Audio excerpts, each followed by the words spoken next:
السلام علیکم ورحمۃ اللہ وبرکاتہ۔ معزز سامعین کرام، اسلامی دنیا چینل پر آپ کا استقبال ہے۔ کی محمد سے وفا تو نے تو ہم تیرے ہیں، یہ جہاں چیز ہے کیا لوح قلم تیرے ہیں۔ نحمدہ ونصلی علی رسولہ الکریم، اما بعد۔ قرآن کریم میں اللہ تبارک و تعالیٰ نے ارشاد فرمایا ہے، ادعونی استجب لکم، تم مجھے پکارو میں تمہارے دعاؤں کو قبول کروں گا۔ اللہ تعالیٰ نے ہم سب کو دعا کرنے کا حکم دیا ہے، اور ہم دعا مانگتے بھی ہیں اور مانگنا بھی چاہیے، لیکن ساتھ ساتھ میں دعا کرنے کا طریقہ بھی سیکھ لینا چاہیے۔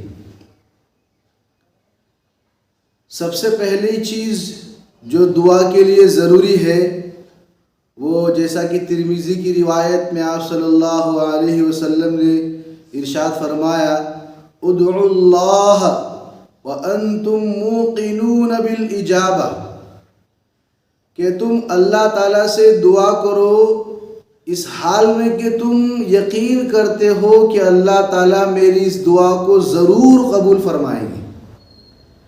یقین، شک و شبہ نہیں ہونا چاہیے۔ بہت سی مرتبہ لوگ دعا کرتے ہیں اور دل میں یہ ہوتا ہے کہ ہماری دعا تو کیسے قبول ہوگی، اس طرح دل و دماغ میں نہیں ہونا چاہیے، بلکہ اللہ تعالیٰ کے ساتھ کامل یقین رکھتے ہوئے دعا کرنا چاہیے۔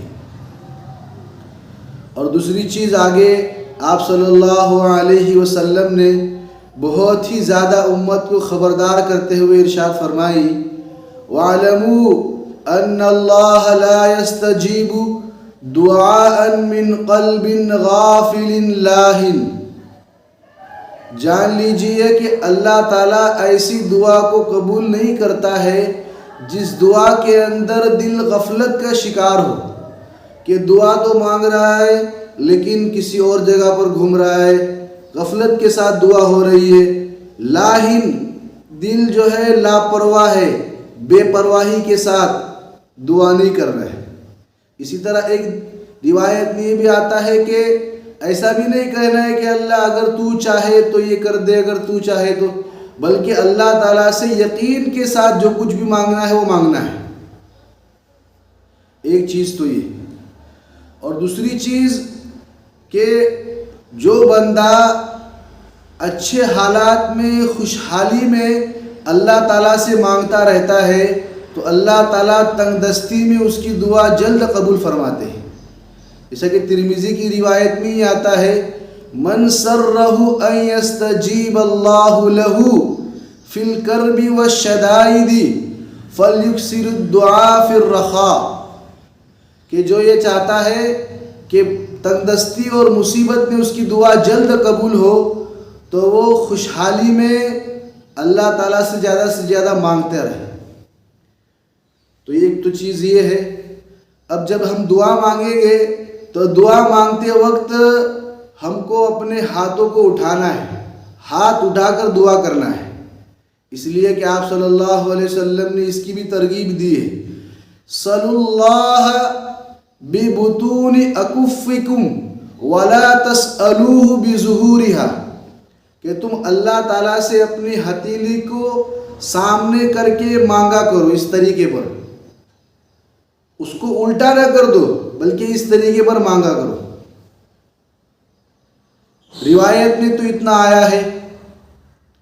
فتاوی عالمگیری میں یہ کہا ہے کہ ہاتھ اٹھانے کے اندر اس طریقے کو اپنایا جائے کہ انسان اپنے ہاتھوں کو اٹھائے اور اٹھانے کے بعد اپنے سینے کے مقابلے میں یہاں تک کرے، اور ایسے ہاتھوں کو ملائے بھی نہیں اور ہاتھوں پہ ہاتھ رکھ کے اس طریقے پر دعا، یہ دعا کا طریقہ نہیں، بلکہ سامنے ہاتھ رکھنا ہے اور دونوں ہاتھوں کے درمیان تھوڑی جگہ خالی رکھنا ہے اور سینے کے مقابلے میں ہاتھ رکھ کر اللہ تعالیٰ سے دعا مانگنا ہے۔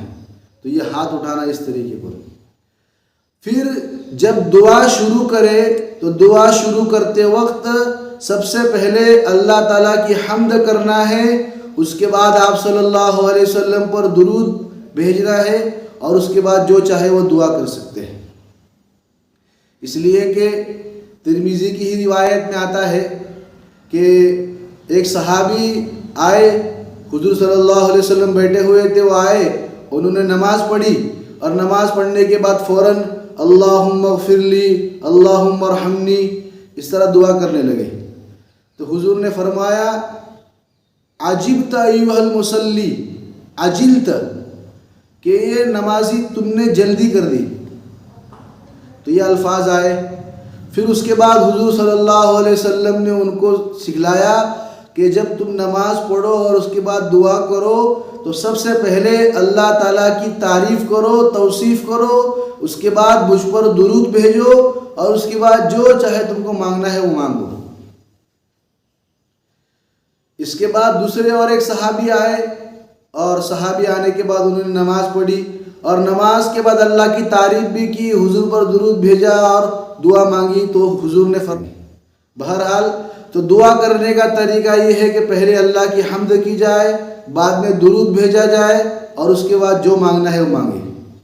اب مانگنے میں یہ چیز یاد رہے کہ سب سے پہلے اپنی ذات کے لیے مانگے، بعد میں دوسروں کے لیے مانگے، اس لیے کہ ایک روایت میں یہ ذکر کیا گیا ہے کان رسول اللہ صلی اللہ علیہ وسلم اذا ذکر احدا فدعا له فبدأ بنفسه، کہ آپ صلی اللہ علیہ وسلم کسی کو یاد کرتے تھے اور ارادہ کرتے تھے کہ اس کے لیے دعا کرتے تھے تو سب سے پہلے جو ہے اپنے لیے دعا کرتے تھے اور بعد میں دوسروں کے لیے دعا کرتے تھے۔ اس لیے تو قبرستان میں جانے کی جو دعا ہم کو سکھلائی گئی، اس میں یہ طریقہ آپ نے کر کے بتایا۔ ہم کیا کہتے ہیں؟ السلام علیکم یا اہل القبور یغفر اللہ لنا ولکم، اللہ ہماری اور تمہاری مغفرت کرے، انتم سلفونا ونحن بالاسر۔ تو دعا کرنے کا طریقہ یہ ہے کہ پہلے انسان اپنے لیے مانگے۔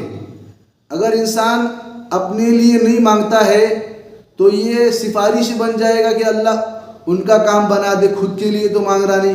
حالانکہ اللہ کے سامنے جب انسان مانگے تو عاجزی کے ساتھ مانگنا چاہیے۔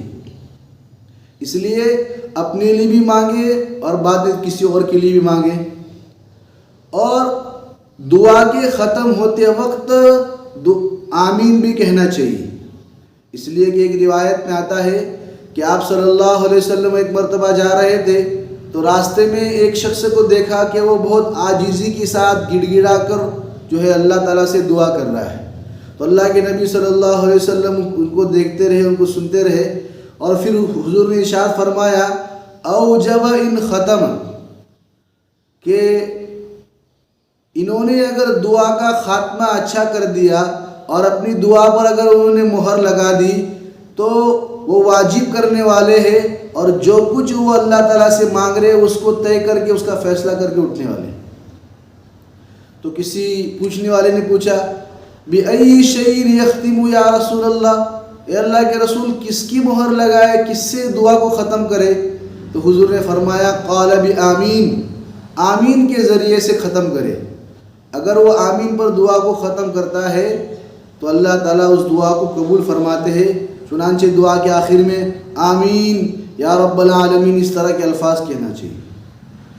اور جب دعا ختم ہو تو اس وقت جو ہے اپنے دونوں ہاتھوں کو اپنے چہرے کے اوپر جو ہے پھیرنا چاہیے، اس لیے کہ آپ نے اس کی بھی ترغیب فرمائی ہے۔